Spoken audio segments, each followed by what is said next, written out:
Nice to have you with us. Thank you for having us here. We're glad to be here.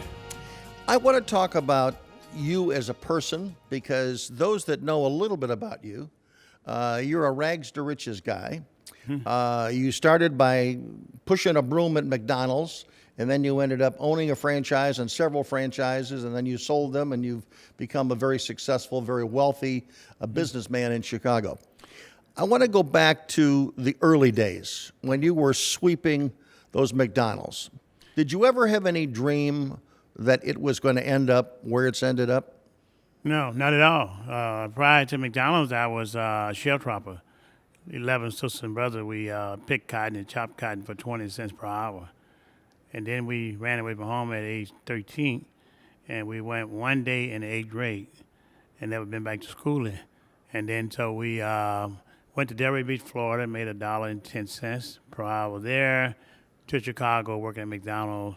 And then after 5 years without a day off, we finally went up, and shortly after that, and we got fired from a McDonald's. We got fired. And then I went and worked for another person, and then worked 5 years there, made a total of 10 years. After that, I went and asked Ray Kroc, the founder of McDonald's, for an opportunity. He gave me the first one. In less than 2.5 years, I owned 5. Great story. Yeah. You ran away from home when you were 13. Yes. Mm-hmm. Why? It was the Jim Crow days, down south, during the era when Dr. Martin Luther King. I'm part of the civil rights movement, the beginning of it, And so there was no place to go, so I wanted to get my parents and 11 sisters and brothers, total of all of us, out from there to better living. If you were elected mayor of Chicago, what do you want to do for the young African Americans living in this city who may be a little bit older than 13, but they're trying to get their first start, they're trying to get on their feet, they're trying to go through a lawful life as opposed to ending up on the wrong side and in prison? What are you giving them as an aspiration other than the story you told? Are there programs, are there things you can do? Yes, there's a lot that we can do. I don't think it's if I become mayor, it's when I become mayor.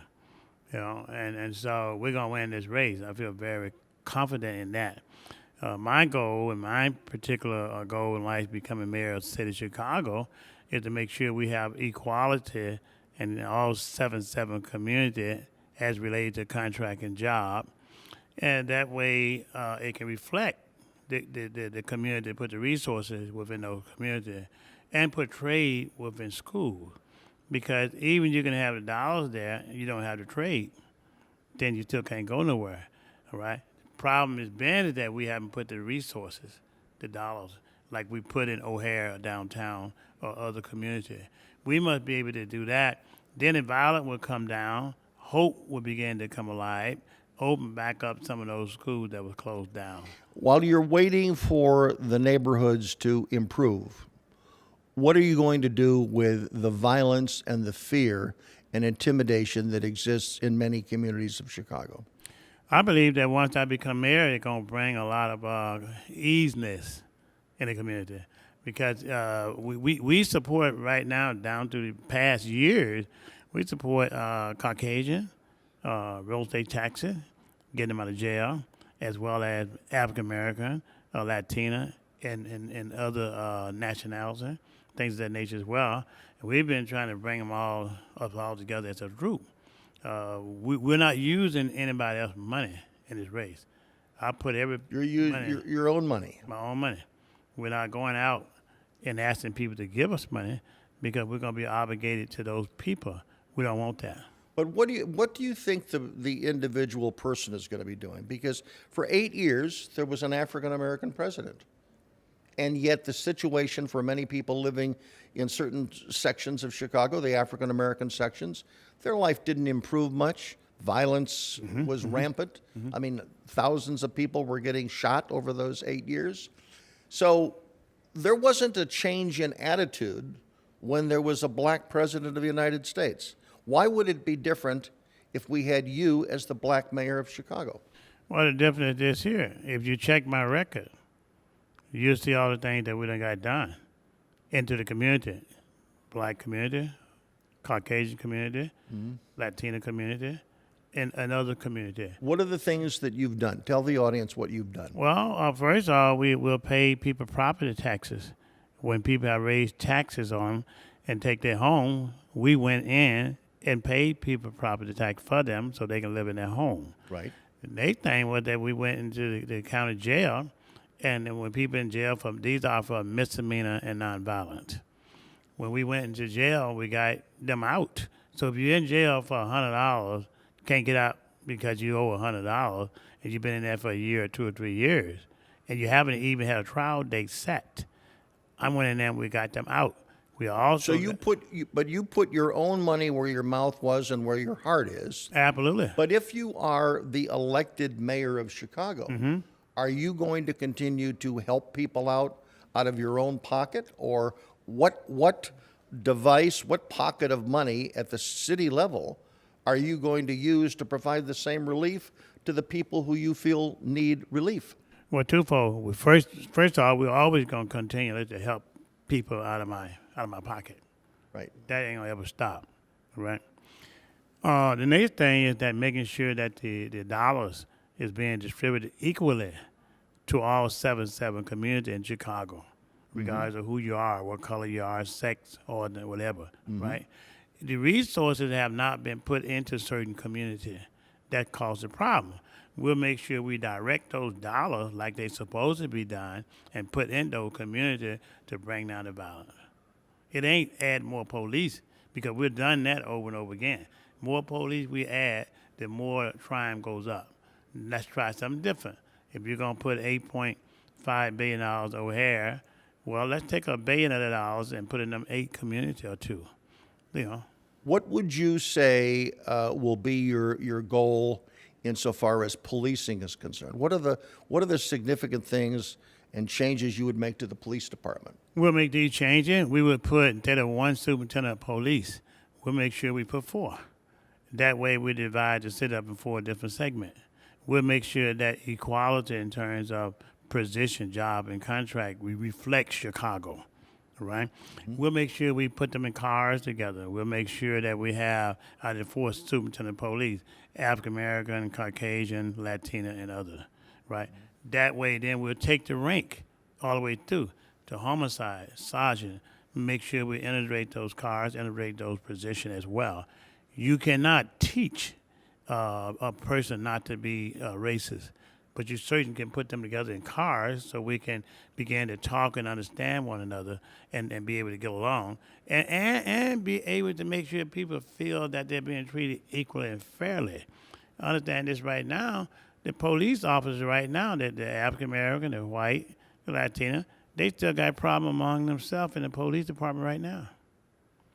So there would have to be additional sensitivity training amongst all police officers? Well, no, I don't necessarily. We can do that too, but the problem that we have to do, we have to make sure the fairness is in the police department. For example, in homicide, you probably may have one, maybe, I'm not for sure now, African American in homicide. Majority of them in there is pretty much Caucasian. Well, if you got all Caucasian in there, no African American, no Latino to reflect the population, there's a miscommunication from there to the community itself. Case in point, we know Chicago is a segregated city, but we have to make sure that if the person gonna buy a loaf of bread from a store, they get it for 26 slices out of there, right? That's not happening right now, right? So I think that as a mayor, we set these examples. I don't believe that I have a racist bone in my body, because we help all nationality. My job as mayor is to bring us together by way of contract, job, parity, and position.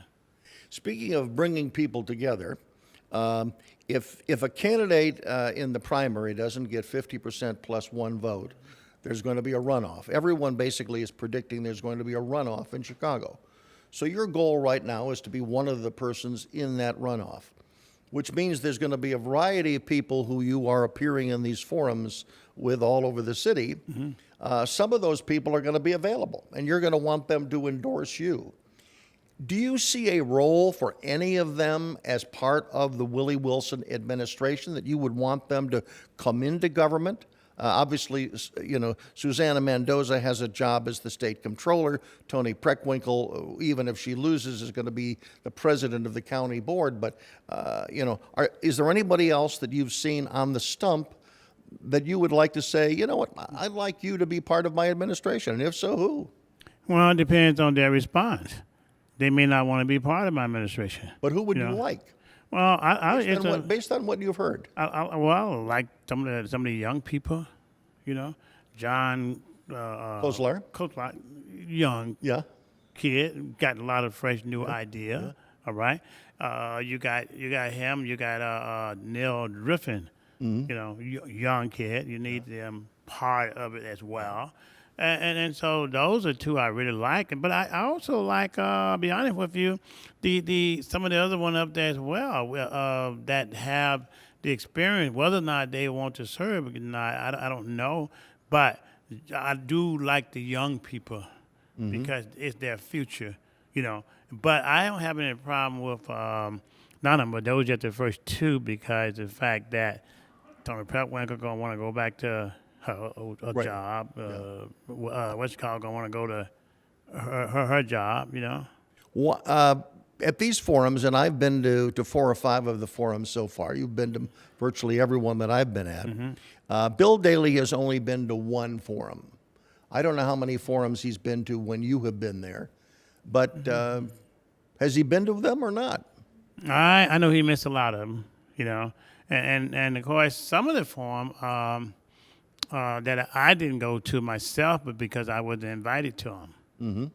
So they're people Overbooking. right. Well, no, I wasn't overbooked, but they supposed to be overbooked, whatever it may be. Just yesterday, they didn't even have me on the list to come to the Train magazine.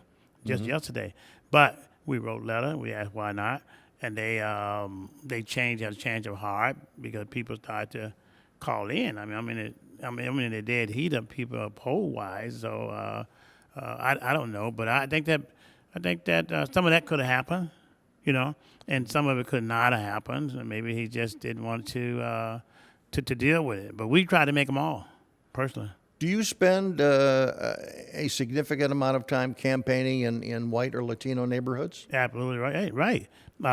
We got endorsed by over 200 Latina ministers about 2 or 3 months ago. It wasn't covered, But we go to their churches, the Caucasian. We go to their churches as well. We're speaking at their churches. We do town hall meetings. Not much as I like to, because the fact of it is that we're not been invited to a lot of them. But now they begin to come and invite me now.